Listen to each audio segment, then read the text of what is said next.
Hello guys, welcome to my channel. আজকে হনুমান জয়ন্তী। আজকে বিকেলবেলায় আমাদের বাড়ির ওখান থেকে মানে সাহেববাগান গোয়ালজানা ওখান থেকে একটা বড় সড়ো শোভাযাত্রা বেরিয়েছিল। আমি তো গিয়েছিলাম, আমার তো খুব এনজয় হয়েছে আর খুব নাচানাচিও করেছি। দেখুন আপনারা এই ভিডিওটা আমি শেয়ার করলাম আপনাদের সাথে, আপনারা দেখতে থাকুন। এত নেচেছি, পা তো পুরো রীতিমতো ব্যথা হয়ে গেছে। আর সবাই পাড়ার সবাই গেছিলাম। আর এই যে পতাকা, আমার এটা সব থেকে বেশি ভালো লেগেছে, আমার খুব ভালো লেগেছে। এটা প্রত্যেকবারই হয়, এবার আমি গতবার যেতে পারিনি, কিন্তু এবার আমি চান্স ছাড়ি। শেষ মুহূর্তে আমি চলে গেছি রেডি হয়ে।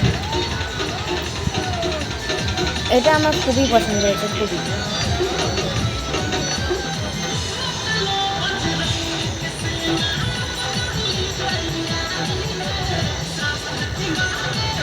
এটা প্রায় অনেকক্ষণ করেছে, অনেকক্ষণ। আমাদের এরা সব আমাদের পাড়ার ছেলেগুলো, এরা খুব ভালো করে। প্রত্যেকবারই এরকম বের করে। এই যে আমরা পাড়ার সবাই সেলফি তুলেছি মাঠের মধ্যে, গোয়ালজার মাঠে। এরাই সবাই একসাথে মিলে গেছিলাম। ওকে টাটা, এখানে এন্ড করছি।